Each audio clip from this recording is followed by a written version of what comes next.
Ramadan, that Allah subhanahu wa ta'ala makes each and every one of us of those that when given by Allah, they are thankful, and when they are tested, they are patient, and when they sin, that they turn to Allah subhanahu wa ta'ala seeking His forgiveness. Because these three things are the keys to happiness in this life. When Allah subhanahu wa ta'ala bestows His bounties upon us, and how many they are.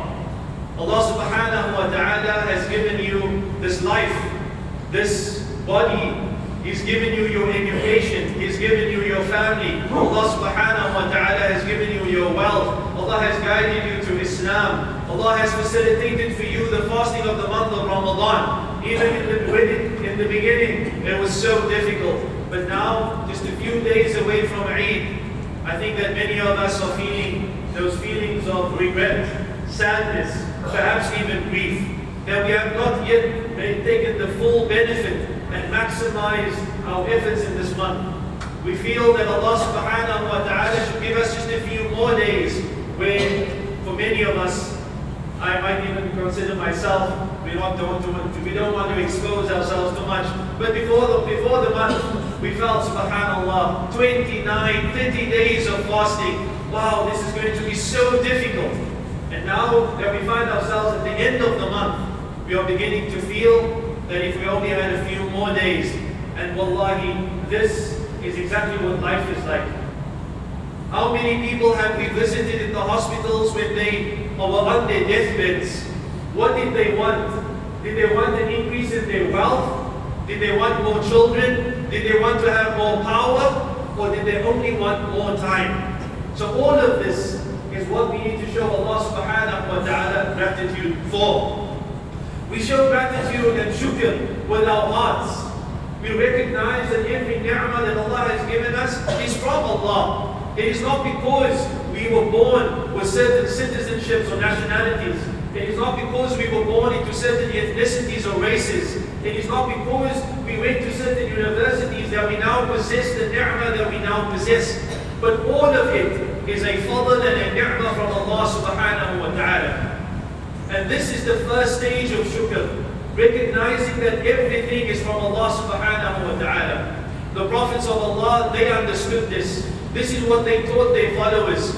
And the Prophet Muhammad sallallahu alayhi wa sallam was perhaps the best example of all of them, showing us these meanings. And this is why Allah has made His life a qudwa hasana, a beautiful example for each and every one of us. Because He truly showed us what it meant to be a grateful slave.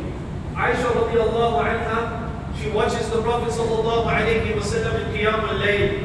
And may Allah accept from each and every one of us our Qiyam al-Layl in this month. She saw him, and the Prophet sallallahu alayhi wa sallam, he was crying in his salah, and it sounded like a boiling kettle. And then she looked at his feet, and his feet were swollen. And as a loving wife, after he had completed his prayer, she said to him, "O Messenger of Allah, why do you do this to yourself? Why do you put yourself through this difficulty and this burden? It's not comfortable to stand for hours while your feet swell up like that. When Allah has forgiven you all of your sins." She was looking at it from the perspective that many of us have. That we only show Allah gratitude, and we only turn to Allah in obedience when we've wronged ourselves and when we've committed sins.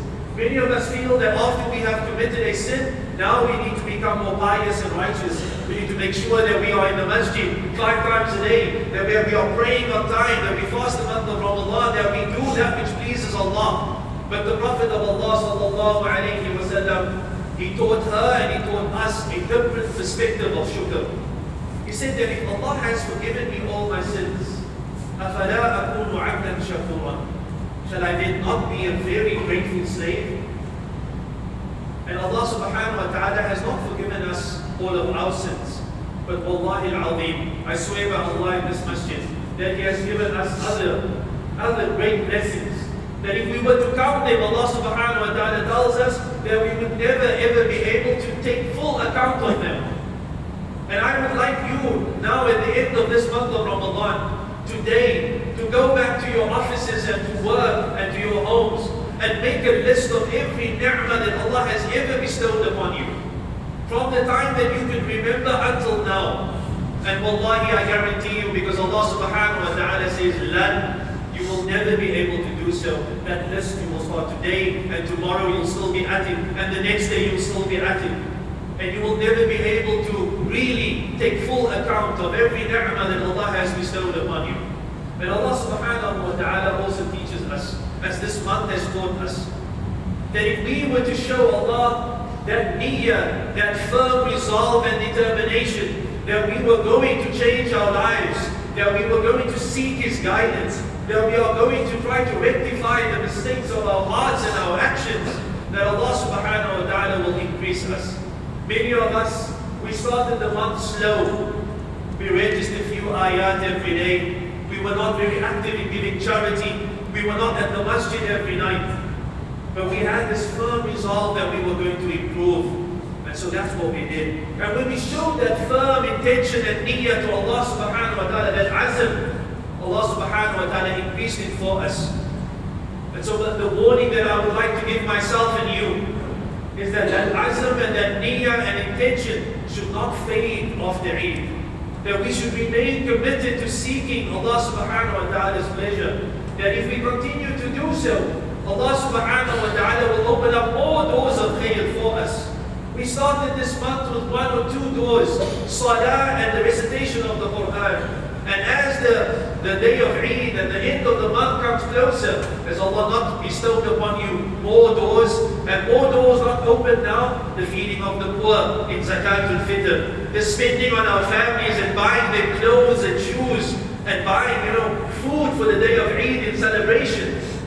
And every time we show Allah subhanahu wa ta'ala our willingness and our dedication to His ibadah, He will open for us more doors.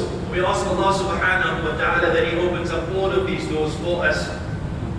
The next thing and the next key to attaining happiness, contentment, but more importantly, the pleasure of Allah in the year after, is that we become of those who have sabr. Those of us who have restraint and patience and perseverance and steadfastness, all of the different meanings of the word sabr. The month of Ramadan has taught us one of the meanings of that sabr. Sabr is of 3 types. Sabr when it comes to the worship of Allah, sabr when it comes to refraining from what displeases Allah, and then sabr when the calamities strike. The month of Ramadan has shown us what it means to have sabr upon the ta'ah and the obedience of Allah subhanahu wa ta'ala. Look at how eager we were to wake up for suhoor. How many of us were waking up at 5 and 4:30? Eager. And wallahi, it's amazing that in the month of Ramadan you wake up your kids or your spouse at 4:30 and they jump out of bed. They're so happy. You tell them, you tell your children that this is something I do. I hope they'll forgive me. But I tell them that there's only 5 minutes left. Because every time I try to wake them up earlier, it's difficult. But when you tell them to wake up in the month of Ramadan, subhanAllah, they show such sabr, the ability to get up out of bed, to go and have your suhoor, and then to go and take wudu, and to pray the sunnah of Fajr, and then the fard, and then perhaps to sit after the salah and read Quran.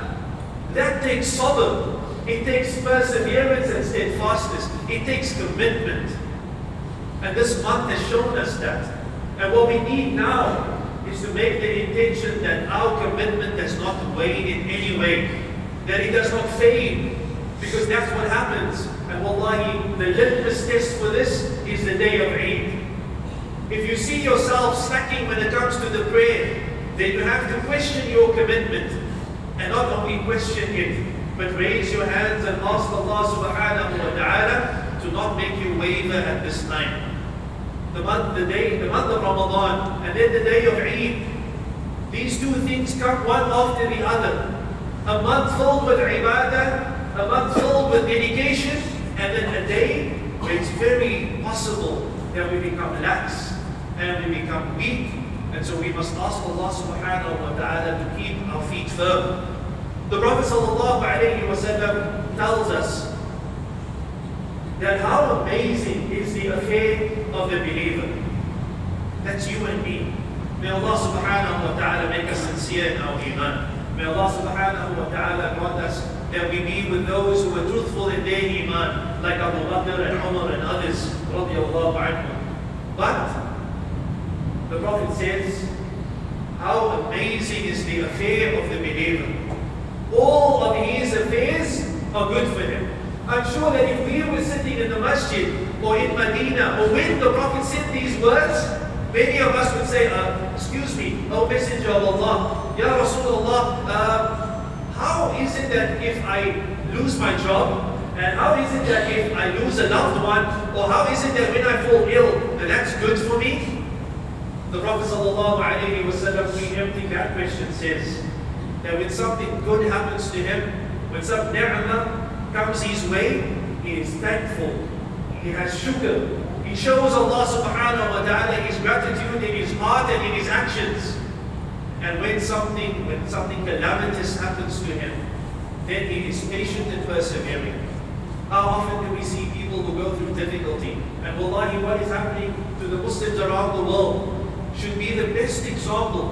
When Syrians are interviewed, when people from the Central African Republic, when they are being interviewed, or Muslims from Burma and many other places, wallahi, I once gave a khutbah here about these issues, and a man from Bangladesh came to me after the masjid, right here, and he said, why do you always talk about Syria and Iraq and Afghanistan, but you never mention Burma and the Rohingya, and you never talk about the people in Africa? So I just want to make it clear that I only use them as examples. They only happen to be in the news right now on everyone's mind. But wallahi, in every one of our hearts we feel the pain of every Muslim, because we are one ummah. When one part of this ummah feels pain and fever, the entire body feels it, all of us. So we ask Allah subhanahu wa ta'ala to alleviate the suffering of all the Muslims around the world. But when something calamitous happens, he is patient and he's persevering. So when these people are interviewed, and when they are questioned about what is happening to them in their countries and in their societies, they say, we thank Allah subhanahu wa ta'ala, all praise be to Allah. It could have been worse. When a man buries his wife and his 5 children, and he still says, Alhamdulillah, wallahi, that there is sabr. That is sabr when the calamity hits. And we ask Allah subhanahu wa ta'ala for that strength of sabr. The kind of sabr that Ismail had when his father came to him telling him that I have to sacrifice you. I saw this in a dream. I'm sure that if I told my sons right now that I had a dream last night, that Allah ordered me that I was to sacrifice each and every one of you, I can only make dua to Allah that my children and your children would respond like Ismail. Ya abati fa'al ma tu'mar. Oh my dear father, do as you have been commanded. Total submission to Allah subhanahu wa ta'ala. That's what we were doing this month of Ramadan, isn't it? Total submission to Allah. For what other reason would you go hungry from Fajr until Maghrib? There's no other conceivable reason that you did it only for the sake of Allah, submitting to that command. كُتِبَ عَلَيْكُمُ الصِّيَامُ. Fasting has been prescribed upon you, and you did it. So when it comes to the 5 daily prayers, we should do it. When it comes to treating our spouses well, we should do it. When it comes to dealing with our customers and our employees, we should treat them in the best way, pay their dues on time, etc., etc. So this is the meaning of sabr. سَتَجِدُنِي إِنْ شَاءَ اللَّهُ مِنَ الصَّابِرِينَ. Oh my dear Father, do as you have been commanded. You will find me, if Allah wills, amongst those who are patient. I will submit to Allah subhanahu wa ta'ala. I will show commitment, and I am willing to sacrifice, because I know that the only reason why you would do this is because Allah subhanahu wa ta'ala has commanded it. So let me spend just a few moments with this issue. We have many of our youth, they have so many doubts about the religion. So many doubts about Islam. Why do we have to fast? Why do we have to pray? Why do girls have to wear hijab? Why this and why that? And wallahi, I tell you, we need to do tarbiyah of our children like Ibrahim did tarbiyah of Ismail. Why could a young child like that say, do as you have been commanded? But why do our children respond to the very same commands we give them? Because there's no difference. in ordering your child, ordering a Nabi to sacrifice his son, and ordering us every day to pray and to be good people and to treat one another well and to not backbite and lie, etc. So we need to teach them about Allah subhanahu wa ta'ala, His beautiful names and His perfect attributes. Let them understand who Allah is from a young age. So when they grow up, when they become, just before they become teenagers, and when you tell them pray, why should I pray? Because Allah is Al-Alim and Al-Hakim. Allah subhanahu wa ta'ala will reward you. What is He prepared for you if you will obey Him? And what is He prepared if you want to disobey Him? And if our children were to grow up with this kind of tarbiyah, education and upbringing, then we make dua that Allah subhanahu wa ta'ala will give them the hearts like the heart of Ismail. The last thing that I want to talk about today, and the final key to happiness and contentment in this world, is al-istighfar. Seeking Allah subhanahu wa ta'ala's forgiveness. Allah subhanahu wa ta'ala tells us in the Quran that we should seek His forgiveness because He is Ghaffara, the one that turns to us in forgiveness often and without hesitation.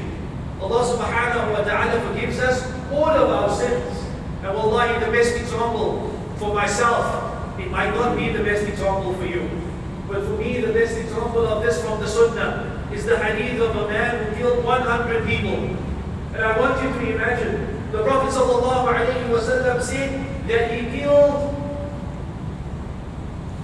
100 people. The Prophet did not specify if they were men, women or children.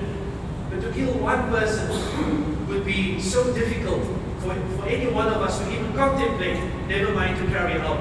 This man did it 100 times. Yet, because of his sincere intention to change and to turn a new leaf in his life and to seek Allah's repentance, Allah subhanahu wa ta'ala finally not only forgave him, but before forgiving him, granted him a karama, something amazing, because he was on his way to a pious town where the people were worshipping Allah sincerely.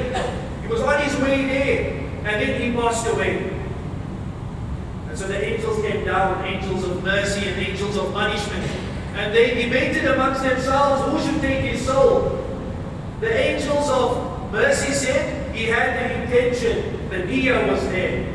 The angels of punishment said that he is closer to the town of those who sin against Allah subhanahu wa ta'ala and transgress, and so therefore we should take his soul. Allah then sent an angel in the form of a man to act as an arbitrator between these two groups of angels. And he told them that they should measure which city he is closest to. And in the hadith, the Prophet sallallahu alaihi wasallam tells us that Allah subhanahu wa ta'ala caused the city of the pious to come closer and the city of the impious to move away. And so when they measured, they found him closer to the city of the pious, and so the angels of mercy took his soul. A man who technically had not done any of the ibadat that you and I do every single day. But yet he had that niyyah and that intention. And that's what we need now, each and every one of us. That sincere intention to not let the month of Ramadan just be a once in a year phenomenon. This is what it's like. The Sahaba used to finish the Quran every 7 days. The reading of the Quran every 7 days. Some of them more, some of them less. But this was the average for most of them. And for many of us, the month of Ramadan is that month when the Quran comes off the shelf, or maybe people don't even read from the Mus'haf anymore. They read from their phones and their tablets. And maybe this is the only month when we open these apps. But let's make that firm determination and intention right now that we will read the Quran daily. That we will not only read it, we will seek to understand it. We will seek its meanings. We will ask the ulama. We will ask the imam of the masjid. And subhanAllah, Allah has facilitated this for us. What I want to share with you in ending is a dua which the Prophet sallallahu alaihi wasallam taught Aisha. And each of every one of us was making it the last few nights. And the Prophet sallallahu alaihi wasallam taught her this dua, but it is a dua not only for Laylatul Qadr, but it is a dua for every single day. The Messenger of Allah sallallahu alaihi wasallam, he sought Allah's forgiveness more than 70 times a day, 100 times a day. Whether this is for mubalagha or exaggeration, or whether this is the actual amount. The Prophet ﷺ had all of his sins forgiven. You and I sin all the time, every single day. And we do not have that guarantee. So we should be even more eager to seek Allah's forgiveness. Allahumma innaka afuun tuhibbul afwa fa'fu anni.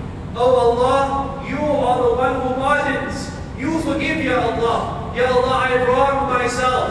Not only in the month of Ramadan, but before it, and definitely I will wrong myself after it. But Ya Allah, you love to forgive. It is one of your names and one of your attributes. You love to do it. It is not a burden for Allah subhanahu wa ta'ala because nothing burdens Allah. It is not difficult for Allah because nothing is difficult for Allah. As the Prophet sallallahu alaihi wasallam says, that even if your sins were to reach the heavens, Allah subhanahu wa ta'ala will forgive them. As He forgave the man who killed 100 people. As He forgave the man who was on his deathbed. And He told his children that when I die, I want you to cremate my body. And I want you to spread the ashes over the land and the sea. Because I fear that if Allah subhanahu wa ta'ala was to get hold of me, that He will punish me in a way that He has punished no one before. Then after he died, his family did as they were told. But then Allah subhanahu wa ta'ala said to the land, bring forth his ashes. And to the sea, bring forth his ashes. And Allah subhanahu wa ta'ala brought him back to life again. Then Allah asked him, why? What caused you to do what you did? And his response was that, Ya Allah, I only did it because I feared that if you were to resurrect me again, you would punish me like you've never punished anyone before. And Allah forgave him for that. Even though to doubt Allah's qudra is incorrect, it is a statement and a belief of disbelief. But rather, because he was excused by his ignorance and by his firm intention that I only did it to escape your punishment, Allah subhanahu wa ta'ala forgave him. Then the last part of that dua was, oh Allah, forgive me. Because if you don't forgive me, no one can forgive me. If we were to meet Allah subhanahu wa ta'ala on the day of judgment, without ever having made tawbah, without ever asking Allah to forgive us, what do you think our situation will be there where our feet are planted on that day, when nothing will benefit us, not our wealth and not our families, only our good deeds. And from the greatest of these good deeds is to frequently seek Allah subhanahu wa ta'ala's forgiveness. So these are the three keys of happiness. My dua is that Allah subhanahu wa ta'ala grants us shukr. We ask that Allah subhanahu wa ta'ala grants us sabr. And we ask Allah subhanahu wa ta'ala that He makes us of those who are the mustaghfireen and who seek His forgiveness. This is the day and this is the month to ask Allah subhanahu wa ta'ala to accept from you everything that you have done. May Allah subhanahu wa ta'ala forgive our fathers and our mothers. May Allah subhanahu wa ta'ala forgive our ancestors and our forefathers. May Allah subhanahu wa ta'ala grant that our children grow up to be much better than us. May Allah subhanahu wa ta'ala grant them that they become like Ismail and Yusuf and the Sahaba of the Prophet sallallahu alayhi wa sallam with pure hearts and sincere intentions and amazing actions. بارك الله لي ولكم في القرآن العظيم ونفعني وإياكم بما فيه من الآيات وذكر الحكيم. أقول ما تسمعون وأستغفر الله لي ولكم ولسائر المسلمين من كل ذنب فاستغفروه إنه هو الغفور الرحيم.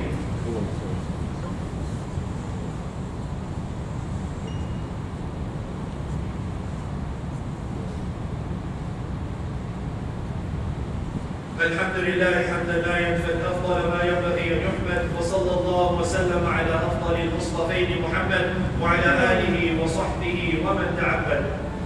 My dear brothers, there are a few things that we need to keep in mind before the month ends. The first of these matters is Zakatul Fitr.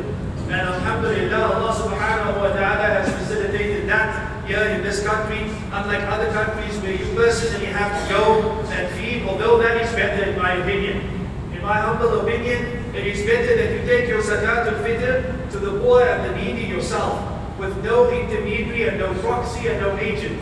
Because one of the benefits of giving sadaqah is that you see the face and the condition of the one that you are giving your charity to. That his or her condition affects your heart and also instills in you great gratitude for the ni'mah that Allah has bestowed upon you. Many times we are separated from that. We only make a bank deposit or transfer, we give our money to the masjid, and we don't know how the money is spent and where the money goes. So my advice is, if you can, and if it is convenient, then please give this money yourself, or this food rather I should begin with. That is the sunnah, to give food. If you can give a cooked meal, that's even better than giving rice or something else that the person then will then have to cook. If you can give a cooked meal, it's much better.